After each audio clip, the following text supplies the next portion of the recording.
Onde estão os empregos? Onde trabalham os bons profissionais? Quais são os segredos de uma carreira? Aposto como essas perguntas já passaram pela sua cabeça. E é aqui que você vai encontrar as respostas. Esta é a primeira edição do programa Os Profissionais. Aqui você vai conhecer gente que encontrou o seu lugar no mercado de trabalho e que vai dar as dicas para você. Quer ser um verdadeiro profissional? Então este é o seu programa.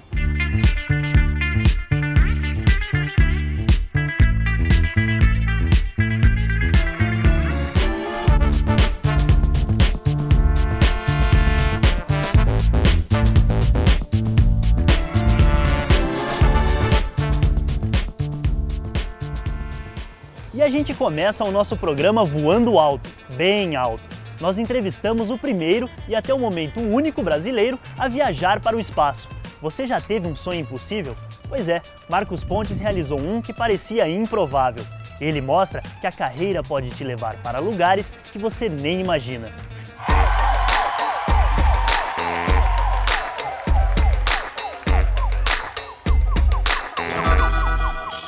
Eu falo o seguinte, que essa profissão, você não vai ficar rico com essa profissão, não é esse o objetivo. Fama, talvez até tenha alguma, mas também não é esse o objetivo. Mas o mais importante é que você vai viver intensamente. Você vai ver coisas que a maioria das pessoas não vê a vida inteira.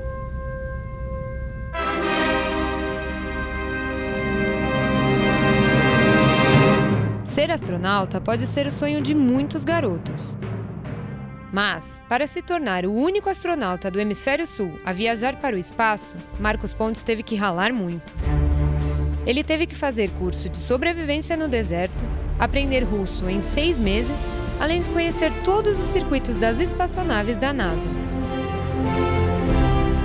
Sua trajetória começou com um sonho de criança.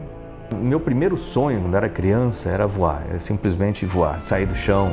Lá em Bauru, eu morava numa casa de madeira que tinha um telhado assim com pouca inclinação, então eu me lembro de subir bastante no telhado à noite, vários dias eu fazia isso aí, e ficar olhando para as estrelas.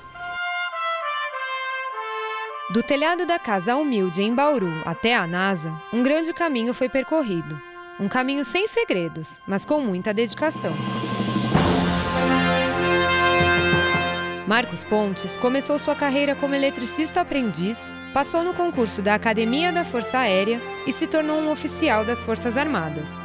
Aí eu resolvi dar uma guinada na carreira, né, que é importante de tempos em tempos, né, já que a gente está falando de carreira, que é importante você dar uma chacoalhada na carreira de vez em quando.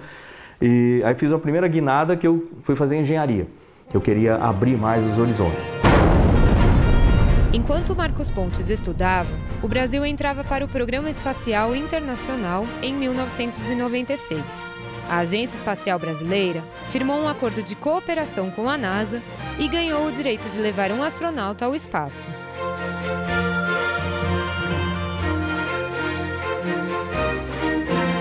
Sem saber de tudo o que acontecia nos bastidores da política espacial brasileira, Marcos Pontes chegava ao posto de tenente-coronel da Força Aérea.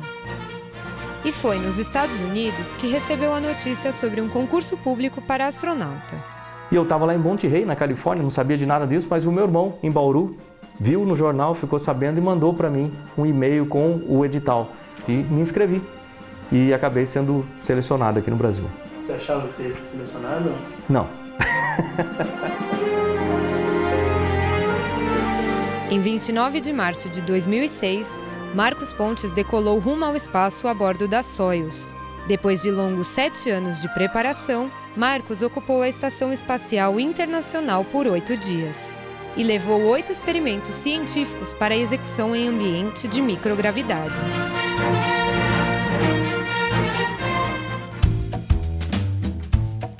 Mas o que fazem os astronautas em missão?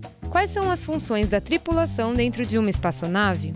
Você tem astronautas profissionais que são pilotos de ônibus espacial, que agora vai terminar esse ano, né, porque não vai ter mais ônibus espacial. Você tem especialistas de missão, que você pode chamar de aquele cara que faz tudo dentro da espaçonave, é montar sistemas, desmontar, reconfigurar sistemas, fazer experimentos, consertar coisas lá de fora, lá de dentro. Então, esses 2 tipos de astronautas profissionais. Já sabemos o que os astronautas fazem quando vão para o espaço. Mas e quando estão no chão? A missão, na verdade, é mais um a ponta de um iceberg, vamos dizer assim. Então a gente voa muito pouco, tanto que as turmas de astronautas geralmente são chamadas por animais de apelido, são animais que voam pouco. Na minha turma, por exemplo, é a turma dos pinguins. Mas é por isso, porque a gente voa muito pouco e o trabalho é mais no solo. Então no solo, o que eu faço hoje em dia? Eu fico em Houston à disposição do Programa Espacial Brasileiro. Às vezes o pessoal acha que eu trabalho para a NASA, não trabalho para o Programa Espacial Brasileiro, mas com a NASA, à disposição para outra missão. Hoje, já existem empresas privadas desenvolvendo tecnologias para voos espaciais e já é possível fazer turismo no espaço. Pagando, é claro, e muito. Marcos Pontes foi o primeiro brasileiro a ir para o espaço. Mas em breve, muitos poderão ter esta visão da Terra. A vontade que dá é que se houvesse uma maneira de ter um chip, entendeu? Que você gravasse tudo que sente e vê, para você poder passar para as pessoas colocarem e sentir a mesma coisa. Porque são coisas tão maravilhosas. No momento em que você se afasta da Terra e olha para a Terra, por exemplo, no momento que você está sentado num foguete daquele, no momento que você está numa reentrada com 2.500 graus nas suas costas ali, com uma velocidade de 7 vezes a velocidade de uma bala de revólver, por exemplo, são coisas que é difícil você explicar para uma pessoa.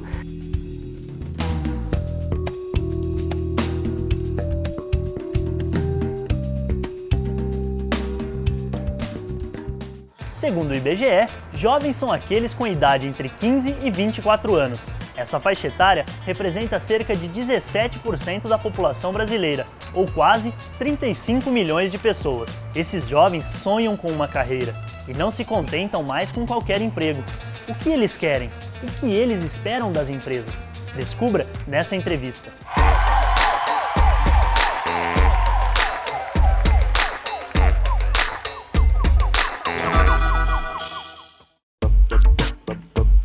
O jovem virou grande influenciador, não só de comportamento, mas também de informação.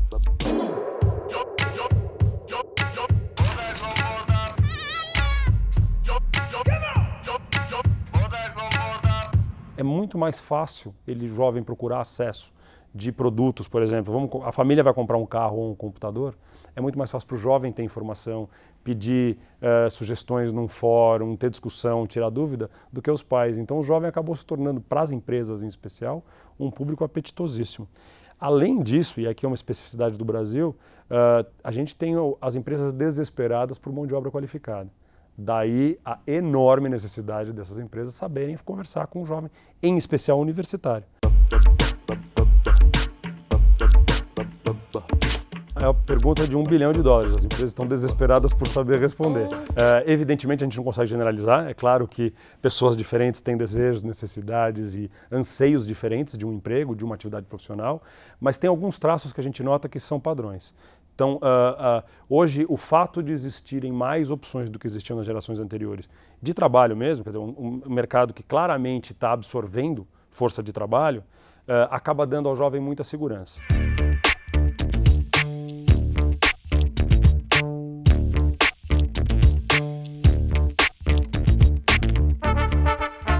Então, em primeiro lugar, o jovem não mais aceita se submeter a propostas com as quais ele discorda ou com as quais ele tenha ética ou comportamentalmente desavenças. Então, o jovem não engole mais sapo, vamos dizer assim. Esse eu acho que eu diria que é uma unanimidade, é um traço que une muito os jovens de hoje em dia. Em função disso, ele busca coisas que sejam relevantes, que ele se sinta identificado, que sejam relevantes para ele. Então, a partir daí entra a questão dos valores. Um traço talvez o mais chocante para gerações anteriores, como a minha, por exemplo, quando você fala com um jovem, é a facilidade com que o jovem tem de romper esses laços. Então, digamos que você esteja numa empresa que algumas ações dela te incomodam, por exemplo, que vão contra o que você acredita ou vão contra o que você acha que tem que acontecer, não vai haver hesitação em largar essa relação.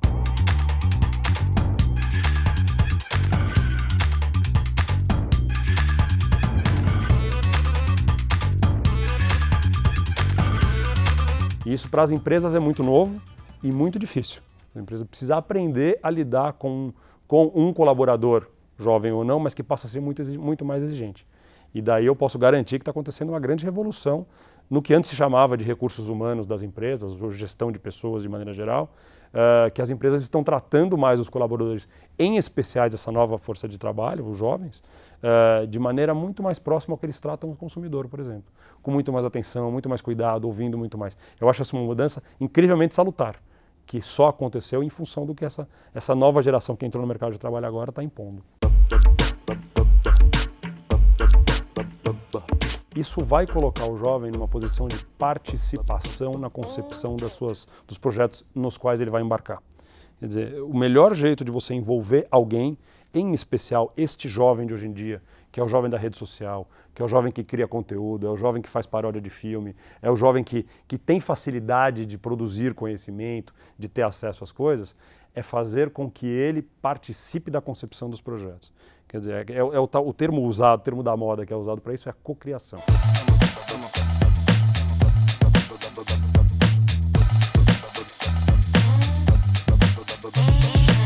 Quanto mais o jovem se envolver na concepção dessas ideias, desses projetos, maior a chance que ele esteja comprometido com eles.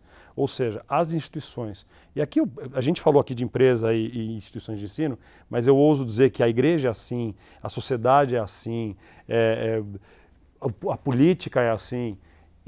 Todas essas grandes instituições que formam uma sociedade vão exigir que haja um envolvimento, quer dizer, desde a concepção por parte do jovem. O jovem ou ele faz parte da criação, da concepção, do projeto, ou ele não tem comprometimento. A gente sempre ouve falar que falta emprego no mercado, mas a verdade é que nem todas as áreas sofrem com esse problema. Vamos falar de uma em que o horizonte é bem diferente. Sobram vagas e os salários são bem altos. Ficou interessado? Veja agora nessa matéria.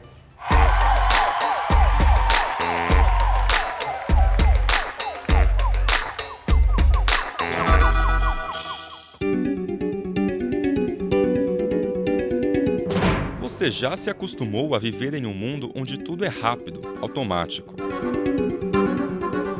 Mas toda essa modernidade depende muito de uma pessoa. O profissional de TI, Tecnologia da Informação. Ele é responsável pela criação e manutenção de sistemas informatizados, incluindo computadores, redes, sites e programas, etc. Internet, bancos, transportes, indústrias. Sem ele, nada disso funciona direito. Só em 2010, empresas brasileiras investiram cerca de 90 bilhões de reais em infraestrutura de TI. Investimentos como esse só trazem benefícios se houver profissionais qualificados, mas eles estão em falta. Por isso, a carreira em TI está em alta. É o que diz o coordenador do curso de Sistemas de Informação do Mackenzie. Existem mais vagas do que profissionais de computação hoje no mercado brasileiro, e isso não é só privilégio do Brasil, isso é um fenômeno mundial que a gente tem observado. Além de muitas vagas, o mercado de TI oferece salários compensadores. Um analista de sistemas pode começar a carreira ganhando mais de R$4 mil. E quem chega ao cargo de gerente de sistema pode faturar mais de R$22 mil por mês. O salário é bom até mesmo para quem ainda nem saiu da faculdade. Hoje nós temos estágios que são ofertados aqui para a nossa faculdade, começando em R$500, que é uma base para qualquer tipo de estágio, né, em qualquer área, e estágio chegando a R$2 mil, que é uma coisa, para 6 horas de trabalho, R$2 mil no estágio é um negócio, né, bastante interessante. Mas se sobram vagas e o salário é compensador, o que faz com que poucas pessoas se interessem pela área? Um dos motivos talvez seja a matemática. A matéria é importante para os cursos de TI, e o jovem brasileiro tem uma antiga rejeição a essa disciplina. No curso de Sistema de Informação, nós trabalhamos com matemática até o 5º semestre, né? Então tem uma parcela boa do curso aí associada com matemática. Mas não é o fim do mundo, não é uma matemática que derruba qualquer profissional. Outra pista é o glamour que muita gente procura nas profissões. Médicos, advogados e publicitários continuam sendo uma referência de profissões glamourosas. Por mais que a área de TI tenha gerado alguns dos maiores bilionários do planeta, muita gente ainda não entende o potencial da profissão. Quem se forma em TI pode trabalhar em inúmeras áreas. Eu posso trabalhar com segurança de informação, então é aquele pessoal que evita os hackers, que procura bloquear acesso à informação dentro da empresa. Eu posso trabalhar com a questão das redes, como interligar os computadores, como fazer conversar, ou com banco de dados, que é o armazenamento da informação que a empresa gera. Eu posso trabalhar com desenvolvimento, análise e desenvolvimento de sistemas, que é uma área muito forte, que precisa de muitos profissionais. E esses são apenas alguns dos exemplos. Bancos, comunicações, telecomunicações, portais da internet, toda grande empresa precisa desse profissional. Afinal, os 3 setores da economia não precisam apenas de programadores, mas também de especialistas que criem soluções para cada tipo de empresa. Hoje existe muita demanda por programadores, então pessoas que desenvolvem sistemas, principalmente com linguagem Java e linguagem COBOL. Mas não é só a programação, porque eu também tenho que ter o analista de sistemas, é aquela pessoa que trata os requisitos, como é que o sistema deve ser desenvolvido, planeja a implantação, a implementação e a implantação desses sistemas, que conheçam áreas específicas, áreas de negócio, por exemplo, contabilidade, estoque, faturamento, para ter condições de implantar esse tipo de ferramenta. E se você ficou interessado na área de TI, é bom saber o que o mercado vai esperar de você. Aqui vão algumas dicas. A certificação é uma especialização que o aluno faz, ou que o profissional faz, sobre um determinado assunto ou uma determinada ferramenta. Então, por exemplo, a minha área é banco de dados, então eu poderia escolher um determinado sistema gerenciador de banco de dados e estudar ele em detalhes e aí fazer uma prova de certificação, que demonstra os conhecimentos que eu tenho em cima daquele aplicativo, daquela ferramenta. O mercado tem procurado muitos profissionais que saibam trabalhar em equipe, que tenham esse espírito de trabalhar em equipe, porque a gente está sempre envolvido com projetos e projetos multidisciplinares. O domínio do inglês é uma coisa muito importante nessa área, tá? Falar inglês, saber ler, redigir alguma coisa em inglês é muito importante. Apesar das boas notícias, os especialistas avisam: o mercado não está carente só de profissionais, mas sim de bons profissionais. Por isso, invista em uma boa formação e esteja pronto para encarar desafios. A área costuma premiar quem tem ambição.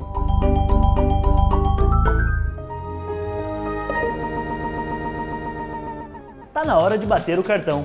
O programa Os Profissionais está terminando. No mês que vem, a gente está de volta. Fique ligado, vamos ter muitas dicas e matérias. Aqui você vai conhecer o mundo do trabalho de uma forma bem diferente. Até mais!